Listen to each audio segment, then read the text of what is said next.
तो अभी हम लोग स्टार्ट करने जा रहे हैं chapter electric potential and capacitance. उसमें जो फर्स्ट टॉपिक है वो है इलेक्ट्रिक पोटेंशियल। तो अभी हम लोग पढ़ेंगे इलेक्ट्रिक पोटेंशियल। इलेक्ट्रिक पोटेंशियल किसे कहते हैं? डेफिनेशन का माने तो electric potential at any point, एक पर्टिकुलर पॉइंट पे इलेक्ट्रिक पोटेंशियल वो होगा इन एन इलेक्ट्रिक फील्ड। अगर इलेक्ट्रिक फील्ड उसमें उसके अराउंड में जा रहा है, is defined as the work done in bringing a unit positive charge from infinity to that point without acceleration. इसका मतलब है, सोचो कि एक मिनट, सोचो कि ये एक पॉइंट है, इस पॉइंट के ऊपर इलेक्ट्रिक फील्ड जा रहा है, ठीक है। ये पॉइंट इलेक्ट्रिक फील्ड के अंदर है, ठीक है। अब मुझे इन्फिनिटी से एक प्लस क्यू चार्ज को, जिसका ऑलमोस्ट मैग्नीट्यूड 0 है, उसको मुझे इन्फिनिटी से इसी इलेक्ट्रिक फील्ड के अंदर मुझे इस पॉइंट पे लाना पड़ेगा। मतलब यहाँ पर भी इलेक्ट्रिक फील्ड है, मुझे इसी इलेक्ट्रिक फील्ड में इसी पॉइंट चार्ज को, पॉइंट चार्ज का मतलब क्या है कि उसका मैग्नीट्यूड ऑलमोस्ट 0 होता है, पर उसका जो चार्ज है वो है पॉजिटिव। उसी पॉइंट चार्ज को मुझे इस पॉइंट पे लाने तक कितना वर्क डन करना पड़ रहा है, वही होता है इसी पॉइंट का पोटेंशियल। प्रोवाइडेड मैं इस प्लस क्यू चार्ज को किसी भी तरह एक्सेलरेट नहीं करूँगा, धक्का नहीं दूंगा, सिंपल मैं मूव कराऊंगा उसे। मतलब एक्सेलरेशन क्या होता है? dv/dt मीन्स उसका वेलोसिटी कांस्टेंट रहेगा, बस इतना ही। मतलब वेलोसिटी को कांस्टेंट रख के अगर इलेक्ट्रिक फील्ड में मैं एक पॉइंट पे एक चार्ज को ला रहा हूँ इन्फिनिटी से, तो उसी पॉइंट पे लाने तक कितना वर्क डन किया जा रहा है, उसी को कहते हैं उसका, उस पॉइंट का पोटेंशियल। इसको कहते हैं पोटेंशियल। और if W is the work done in bringing the positive test charge infinitesimal, मतलब बहुत ही छोटा positive test charge Q0 from infinity to that point, then electric potential V equals to W/Q0। यहाँ पर इसका मतलब है सिंपल कि जो वर्क डन है उसका फॉर्मूला होता है VQ, और Q0 है उसका पॉजिटिव टेस्ट चार्ज। ये है टेस्ट चार्ज। मतलब उसी पॉइंट पे इन्फिनिटी तक लाने तक, इफ सपोज ये एक इलेक्ट्रिक फील्ड है, ये एक पॉइंट है और ये इन्फिनिटी है, तो इन्फिनिटी से इसी पॉइंट तक लाने तक एक प्लस क्यू चार्ज को कितना वर्क डन करना पड़ रहा है, उसी को कहते हैं पोटेंशियल। और उसी वर्क डन का वैल्यू है VQ0। यहाँ पर V है पोटेंशियल और Q0 है उसी पॉजिटिव टेस्ट चार्ज का मैग्नीट्यूड, ठीक है। और इसको ऐसे भी लिखा जा सकता है V equals to W/Q0। Same, ये वर्क डन है और ये उस टेस्ट चार्ज का मैग्नीट्यूड है, जो ऑलमोस्ट 0 होता है, पर एक्चुअली 0 नहीं होता, कुछ रहता है उसमें और वो पॉजिटिव होता है। यही है इलेक्ट्रिक पोटेंशियल। अब जो इलेक्ट्रिक पोटेंशियल है, ये इलेक्ट्रिक फील्ड के डायरेक्शन में घटता जाता है। Electric potential goes on decreasing when we go in the direction of electrostatic field. मतलब अगर इलेक्ट्रिक फील्ड ऐसा है, तो अगर यहाँ पर कोई इलेक्ट्रिक पोटेंशियल का वैल्यू अगर कुछ है और अगर यहाँ पर कुछ है, तो देखा जाएगा कि ये लाल वाला ज़्यादा होगा। मतलब इलेक्ट्रिक पोटेंशियल का जो वैल्यू है वो इलेक्ट्रिक फील्ड के डायरेक्शन में घटता रहता है। क्योंकि जो चार्ज है वो ऑलवेज फ्लो करता है from high potential to low potential, और अगर मुझे उसको in the direction of electric field लेके जाना पड़ेगा, तो सिंपल मतलब है वो हाई से लो जा रहा है। और अगर हाई से लो जा रहा है, मतलब हाई क्या? High potential. लो क्या? Low potential. मतलब जो पोटेंशियल है वो इलेक्ट्रिक फील्ड के डायरेक्शन में घटता रहता है, इसलिए ना चार्ज जा पा रहा है, समझी। और यहाँ पर चार्ज क्या है? यहाँ पर चार्ज है पॉजिटिव। अगर नेगेटिव चार्ज होता तो वो उल्टा जाता, क्योंकि पॉजिटिव चार्ज ही एकमात्र हाई पोटेंशियल से लो पोटेंशियल जाता है, और जो नेगेटिव चार्ज है वो लो पोटेंशियल से हाई पोटेंशियल जाता है। पर हम लोग नेगेटिव चार्ज के एग्जांपल नहीं लेते, हम लोग लेते हैं एग्जांपल पॉजिटिव चार्ज का, जो हाई पोटेंशियल से लो पोटेंशियल जा रहा है। अगर ऐसा इलेक्ट्रिक फील्ड है और अगर वो यहाँ से यहाँ जा रहा है, तो और उसका प्रॉपर्टी है कि वो हाई से लो जाएगा, तो ऑफ कोर्स ये कह रहा है कि इलेक्ट्रिक पोटेंशियल का वैल्यू यहाँ पर कुछ ज़्यादा होगा, यहाँ पर कम होगा, मतलब इन the direction of electric field electric potential value decreases.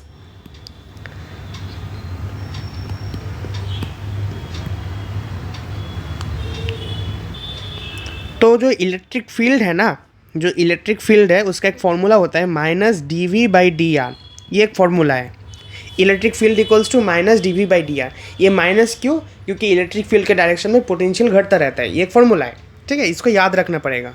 और इसको हम ऐसे भी लिख सकते हैं कि dv इक्वल्स टू -e.dr, तो v हो जाएगा -e.dr अगर हम चार्ज को इन्फिनिटी से at a particular point r, suppose infinity से r एक पॉइंट है वहाँ पर लेके जा रहे हैं, तो v का वैल्यू ये भी हो सकता है। अगर इसको याद रखोगे तो ये ऑटोमेटिक आ जाएगा। E equals to -dv/dr, electric potential decreases in the direction of electrostatic field, और यहाँ पर पॉजिटिव डिस्चार्ज का बात हो रहा है, ठीक है, और बस यही। और माइनस साइन क्यों? क्योंकि डिक्रीज होता है इलेक्ट्रिक पोटेंशियल। अब है पोटेंशियल डिफरेंस। पोटेंशियल डिफरेंस का मतलब क्या है?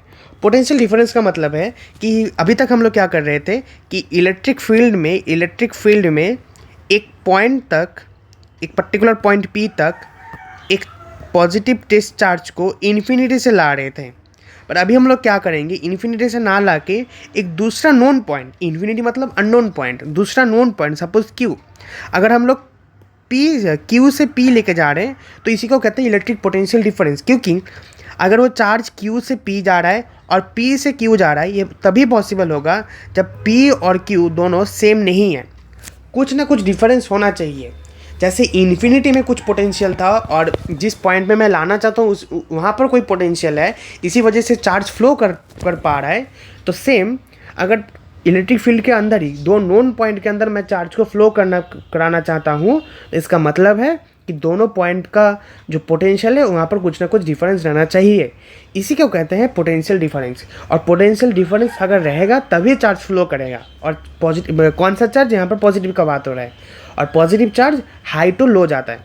अगर चार्ज Q से P जा रहा है तो इसका मतलब Q का ज़्यादा होना चाहिए, P का कम होना चाहिए। और अगर P से Q जा रहा है तो इसका मतलब P का ज़्यादा होना चाहिए, Q का कम होना चाहिए। पर यहाँ पर एक चीज़ गौर करने जैसा है कि पॉजिटिव जो डिस्चार्ज होता है ना, वो always along the electric field जाता है। पॉजिटिव डिस्चार्ज कभी इलेक्ट्रिक फील्ड के ऑपोजिट में नहीं जाएगा। तो अगर ऐसा एक इलेक्ट्रिक फील्ड है और यहाँ पर कोई एक P पॉइंट है और यहाँ पर कोई एक Q पॉइंट है, तो अगर एक पॉजिटिव Q0 चार्ज को मुझे लेके जाना पड़ेगा तो ये ऑलवेज ये P से Q जाएगा, ये कभी Q से P नहीं आ सकता, क्योंकि पॉजिटिव डिस्चार्ज का ऐसा कोई वैल्यू, ऐसा कोई प्रॉपर्टी है ही नहीं। अगर कोई पॉजिटिव चार्ज है, सिर्फ डिस्चार्ज नहीं, अगर कोई पॉजिटिव चार्ज है तो वो always flows in the direction of electric field. इसका मतलब है जो पॉजिटिव चार्ज है वो P से Q ही जाएगा, और अगर कोई चार्ज P से Q जा रहा है इसका मतलब P में जो पोटेंशियल है वो ज़्यादा है और Q में जो पोटेंशियल है वो कम है। तो इसी वजह से जो पोटेंशियल डिफरेंस है, बस यही है पोटेंशियल डिफरेंस। तो ये गौर करने की चीज़ है कि positive charge always flows in the direction, और जो नेगेटिव चार्ज है वो इलेक्ट्रिक फील्ड के डायरेक्शन पे ऑपोजिट जाता है। Only negative charge electric field के डायरेक्शन के ऑपोजिट जा सकता है। एक positive charge always flows in the direction of electric field. और यहाँ पर एक फॉर्मूला बताया गया है कि अगर कोई चार्ज सपोज A पॉइंट से B पॉइंट तक जा रहा है, the potential difference between 2 points A and B is work done by external agent in taking a positive charge from B to A, sorry. अगर कोई चार्ज B पॉइंट से A point तक जा रहा है तो वो उल्टा हो जाता है, VA माइनस VB हो जाता है। B से A तक हम लोग लेके जा रहे हैं चार्ज को, तो A पहले लिखेंगे, जहाँ पर जाएगा चार्ज उसको पहले लिखेंगे, ठीक है।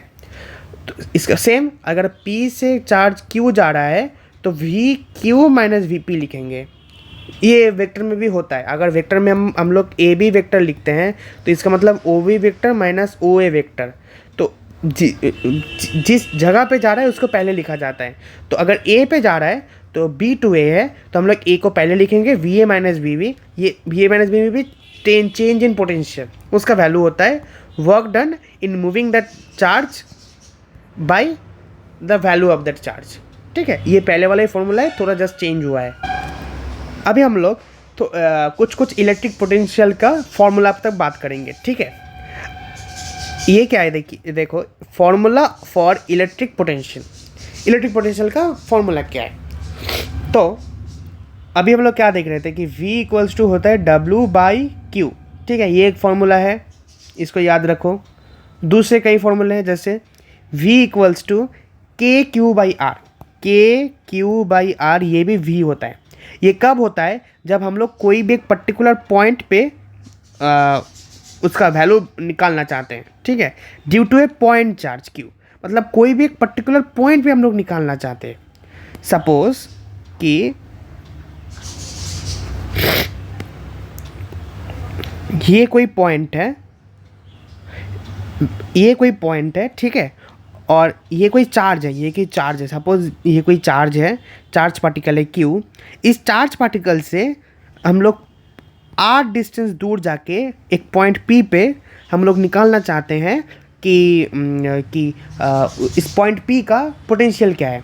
तो ये VP, potential at P due to a point charge Q। यहाँ पर पॉइंट चार्ज का बात हो रहा है कि पर्टिकुलर एक पॉइंट चार्ज के लिए, पॉइंट चार्ज मतलब सिंगल चार्ज, पॉइंट चार्ज मतलब ये नहीं कि उसका यूनिट 1 है, मैग्नीट्यूड 1 है, नहीं, मतलब एक सिंगल चार्ज के लिए उसका पोटेंशियल कितना होगा अगर हम लोग उसके पास जा रहे हैं, उसके दूर जा रहे हैं, डिफरेंट, मतलब उसके पास या दूर पर डिपेंड करता है ऑफ कोर्स।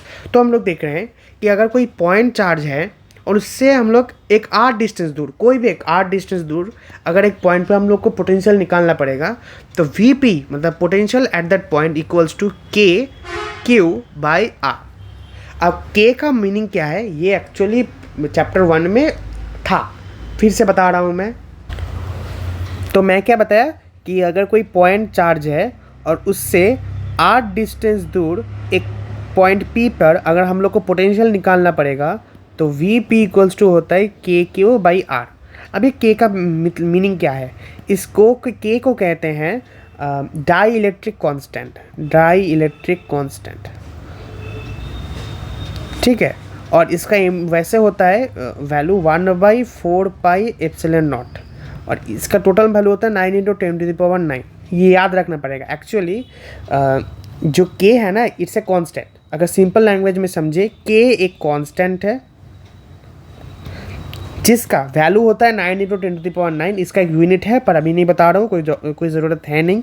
तो K एक कांस्टेंट है जिसका एक वैल्यू है 9 × 10⁹, और इसको लिखा जाता है ऐसे 1/4 पाई एप्सिलॉन नॉट। अब 1/4 तक तो ठीक है, इतना तक तो समझ आता है। ये एप्सिलॉन नॉट क्या है,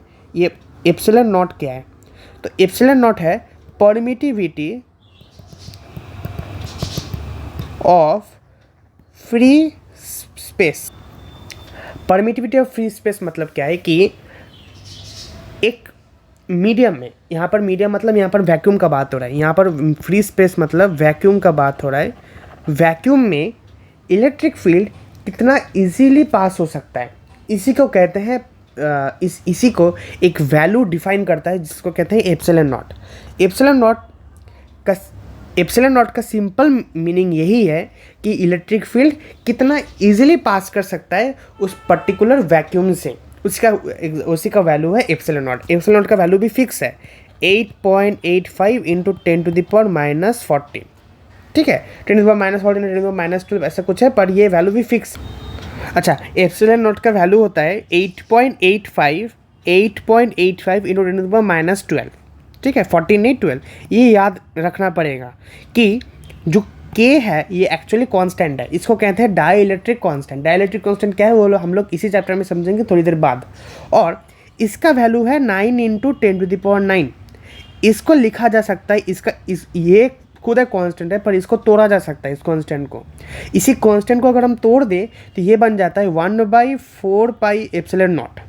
और यहाँ पर 1/4 पाई खुद तो एक कांस्टेंट है, एप्सिलॉन नॉट भी एक कांस्टेंट है। एप्सिलॉन नॉट कैसे कांस्टेंट है, एप्सिलॉन नॉट एक वैल्यू है जो बताता है कि इलेक्ट्रिक फील्ड वैक्यूम में कितना इजीली फ्लो कर सकता है, जिसका यूनिट है, मतलब जिसका वैल्यू है 8.85 इंटू 10⁻⁻12, इसका भी एक यूनिट है पर हम अभी हम लोग यूनिट पे नहीं जा रहे। तो के का है 9×10⁹, यही यूज़ करना पड़ेगा, पर कभी कभी एप्सिलॉन नॉट का भी यूज़ करना पड़ सकता है। वैसे के और एप्सिलॉन नॉट दोनों का वैल्यू याद रखना पड़ेगा। तो अभी फिर से इस पे आते हैं कि एक पॉइंट चार्ज अगर है तो उससे 8 डिस्टेंस दूर एक पॉइंट पे उसका पोटेंशियल कितना होता है। उसका पोटेंशियल होता है कि V इक्वल्स टू होता है के 1/4 पाई एप्सिलॉन नॉट। ये 1/4 पाई जो एप्सिलॉन नॉट लिखा है इसका मतलब होता है के, फिर Q मतलब उस जो पॉइंट चार्ज है उसका मैग्नीट्यूड बाई R, मतलब कितना डिस्टेंस पे हम देखना चाहते हैं कि पोटेंशियल कितना है। तो ये हम लोग देख सकते हैं कि यहाँ पर जो पोटेंशियल है और जो डिस्टेंस है वो इन्वर्सली प्रोपोर्शनल है, मतलब जितना दूर जाएंगे पॉइंट चार्ज से उतना पोटेंशियल घटेगा। और ये ऑब्वियस भी है। तो इसका एक ग्राफ भी है। ग्राफ ऐसा है कि अगर हम पोटेंशियल और आर के बीच में अगर हम लोग ग्राफ बनाएं तो ग्राफ घटता जाता है। पहले ज़्यादा था, जैसे हम लोग आर बढ़ा रहे हैं वो ग्राफ घटता जा रहा है। ऐसा है ग्राफ।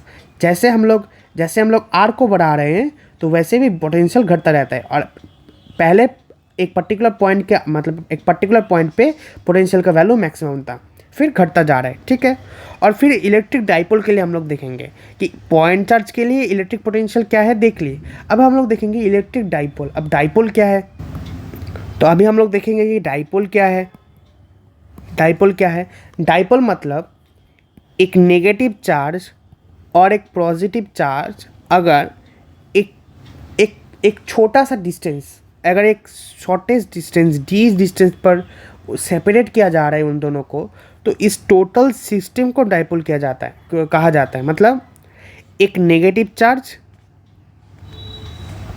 एक पॉजिटिव चार्ज, दोनों एक सर्टेन डिस्टेंस d पर अगर सेपरेटेड हुए हैं तो इस टोटल को डाइपोल कहा जाता है। और इस डाइपोल का एक डाइपोल मोमेंट होता है। अब डाइपोल मोमेंट का मतलब क्या है, एक डाइपोल मोमेंट होता है। डाइपोल मोमेंट एक वेक्टर क्वांटिटी है जिसको P से डिनोट किया जाता है। P के ऊपर एक एरो, P के ऊपर एक एरो, ये वैल्यू सिंपल बताता है कि डाइपोल मोमेंट का डायरेक्शन क्या है। जस्ट वेक्टर क्वांटिटी है, डायरेक्शन बताता है। और डाइपोल मोमेंट का डायरेक्शन ऑलवेज नेगेटिव से पॉजिटिव होता है। समझिए, अगर ये नेगेटिव चार्ज है और अगर ये पॉजिटिव चार्ज है, दोनों एक सर्टेन डिस्टेंस d पे सेपरेटेड हुए हैं और दोनों अलग नहीं जा रहे, दोनों अटैच ही हैं, थोड़ा दूर हैं, तो जो डाइपोल मोमेंट का जो वैल्यू है, मतलब जो डाइपोल मोमेंट का जो डायरेक्शन है वो ऑलवेज माइनस से प्लस तक होता है। फिजिक्स से माइनस से प्लस तक होगा इस डाइपोल मोमेंट का वैल्यू। और इस डाइपोल मोमेंट का एक फॉर्मूला भी है। ये जो डाइपोल मोमेंट है इसको कहा जाता है Q इंटू डी। Q मतलब ये जो माइनस और प्लस चार्ज होता है ना, यहाँ पर ये माइनस और प्लस चार्ज का मैग्नीट्यूड सेम होता है।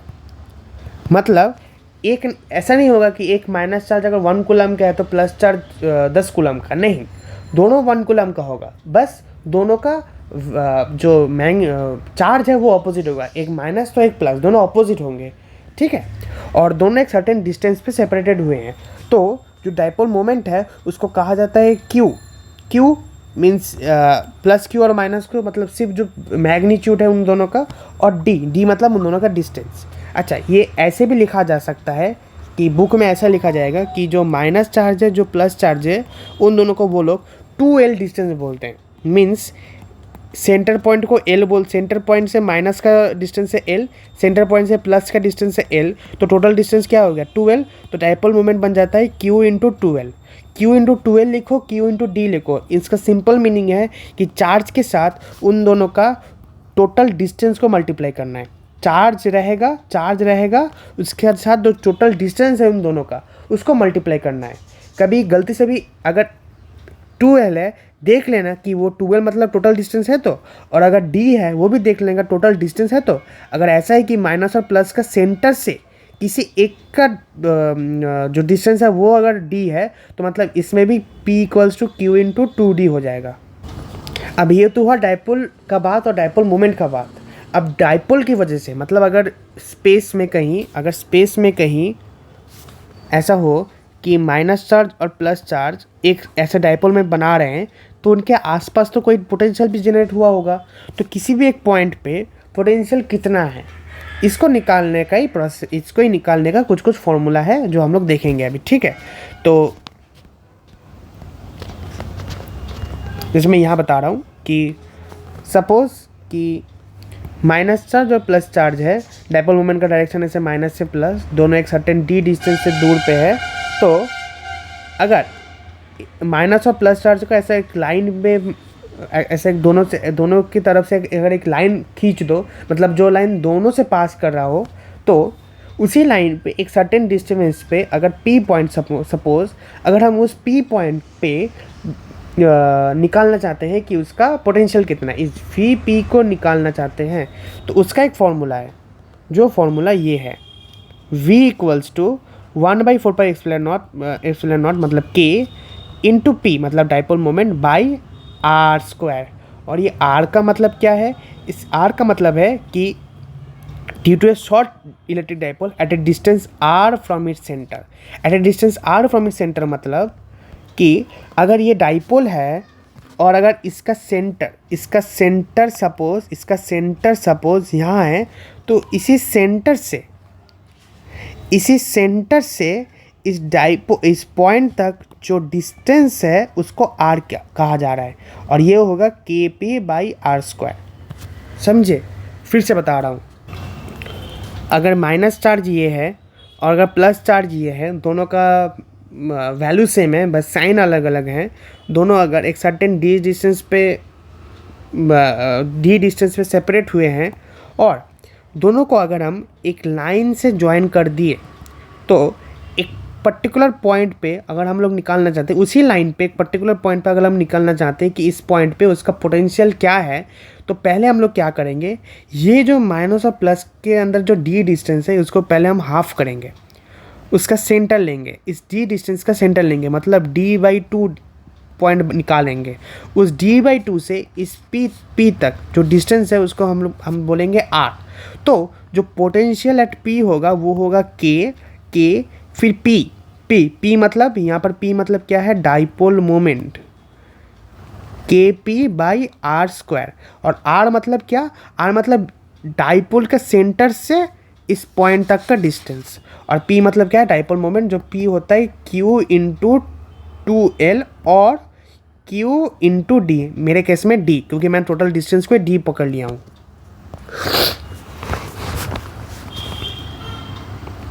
और अगर मैं निकालना चाहता हूँ कि सपोज यहाँ पर एक पॉइंट पे निकालना चाहता हूँ, अब ये वाला पॉइंट यहाँ था, मैं उसको लेके यहाँ पर चला जाता हूँ। अगर यहाँ पर निकालना चाहता हूँ तो Vp 0 हो जाएगा, क्योंकि माइनस चार्ज की वजह से प्लस चार्ज की वजह से यहाँ पर पोटेंशियल कैंसिल हो जाएगा, तो Vp 0 हो जाएगा। इसका मतलब अगर एक्सियल पॉइंट हो तो पोटेंशियल का वैल्यू है kp/r²। और अगर इक्वेटोरियल पॉइंट मतलब ऐसा एक पॉइंट, अगर माइनस चार्ज प्लस चार्ज ऐसा रहे, तो ऐसा एक कोई पॉइंट अगर यहाँ पर हम लोग को पोटेंशियल निकालना है तो वो 0 हो जाएगा, ठीक है। और अगर सपोज कोई भी एक पॉइंट पे निकालना है, कोई भी एक पॉइंट मीन्स अब ऐसा नहीं कि सिर्फ एक्सियल इक्वेटोरियल, कोई भी एक पॉइंट, सपोज कि ये माइनस चार्ज है, ये प्लस चार्ज है, ये इन दोनों में 2l डिस्टेंस है, और ये एक पॉइंट पे इक्वेटोरियल पॉइंट तो एकदम सीधा था, ऐसे था, ये एक पॉइंट था।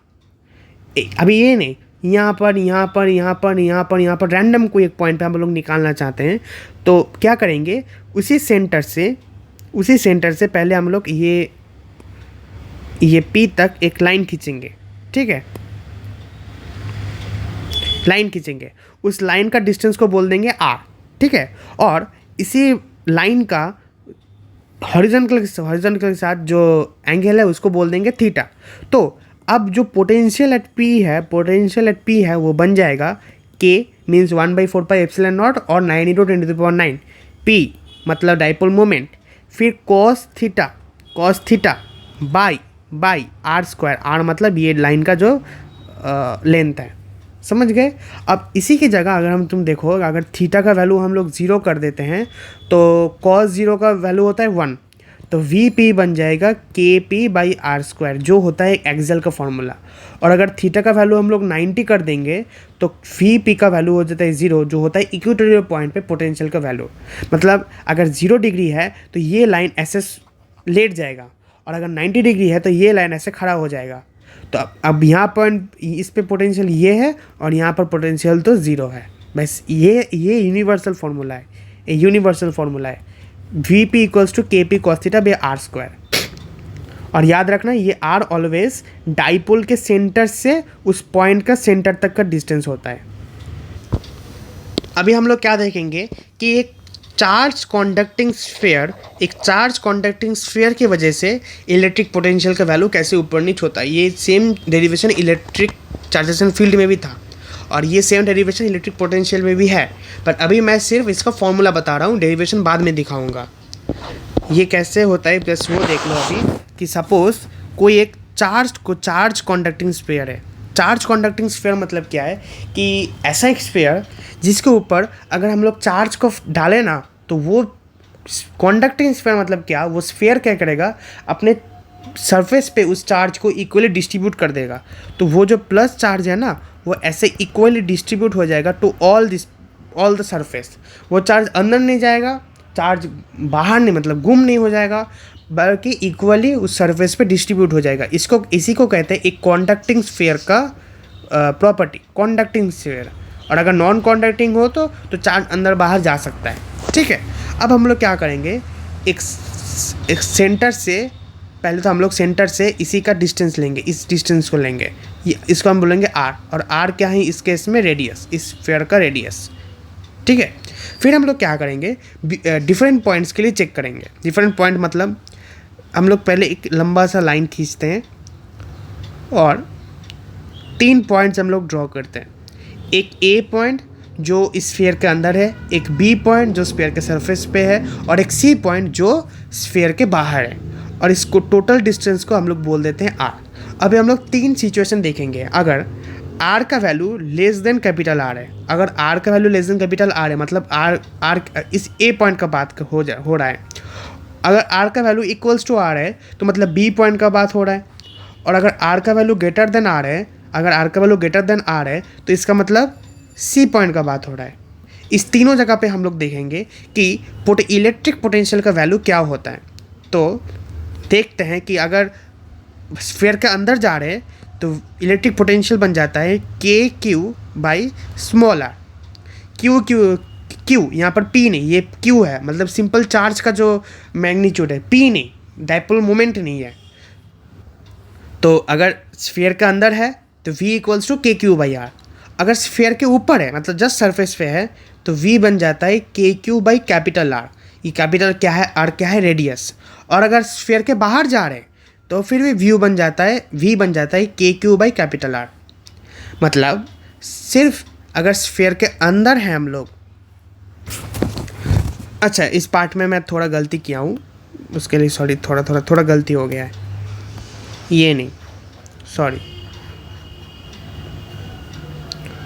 अगर स्फीयर की, फिर से मैं बता रहा हूँ, पहले वो गलती हो गया था, मैं जो बताया था वो सही नहीं है, अभी मैं फिर से बता रहा हूँ। अब देखना कि फिर से मैं बता रहा हूँ, अगर स्फीयर है, अगर एक चार्जिंग स्फीयर है मतलब कॉन्डक्टिंग स्फीयर है, ये कॉन्डक्टिंग स्फीयर है, ये एक कॉन्डक्टिंग स्फीयर है, ये कॉन्डक्टिंग स्फीयर है, मतलब इसके चारों ओर चार्ज इक्वली डिस्ट्रीब्यूट हो जाता है। ठीक है, अब हम लोग इसके डिफरेंट पॉइंट्स पे चार्ज चेक करने जा रहे हैं। मतलब हम लोग पहले चेक करेंगे इनसाइड पे चार्ज कितना होगा, फिर हम लोग देखेंगे कि सरफेस पे चार्ज कितना होगा, फिर हम लोग देखेंगे कि एकदम बाहर में चार्ज कितना होता है। तो फिर हम लोग देखते हैं कि अगर हम लोग को देखना है कि इनसाइड पे, मतलब अगर आर का वैल्यू लेस देन आर है, मतलब इनसाइड पे इसका वैल्यू क्या है, किसका पोटेंशियल का वैल्यू क्या है, तो हम लोग को मिल रहा है कि पोटेंशियल का वैल्यू है K Q by capital R. मतलब ये तो नॉर्मली तो के क्यू बाई सपोज यहाँ पर आर ना लिख के एल लिखते हैं, डिस्टेंस, तो ये तो है पोटेंशियल का वैल्यू। और यहाँ पर डिस्टेंस की जगह डायरेक्ट रेडियस बैठा रहे हैं। ठीक है, और अगर हम लोग सरफेस से बात कर रहे हैं तो फिर भी के क्यू बाई कैपिटल आर ही होगा। पर अब अगर हम लोग स्फीयर के बाहर चले जा रहे हैं तो v का वैल्यू हो जाता है के क्यू बाई आर। इसका मतलब कि स्फीयर के अंदर और स्फीयर के सरफेस तक जो पोटेंशियल है वो कांस्टेंट है। अगर हम लोग स्फीयर के बाहर जा रहे हैं तो वो v बन जाता है डिस्टेंस के इन्वर्सली प्रोपोर्शनल। जितना डिस्टेंस बढ़ेगा उतना पोटेंशियल घटेगा। तो इस पे एक ग्राफ भी होता है, जो ग्राफ कुछ ऐसा है कि सपोज ये 0 है और ये r है, r मतलब रेडियस। ये जो रीजन है ये है r लेस देन r, और ये जो रीजन है ये है r ग्रेटर देन r।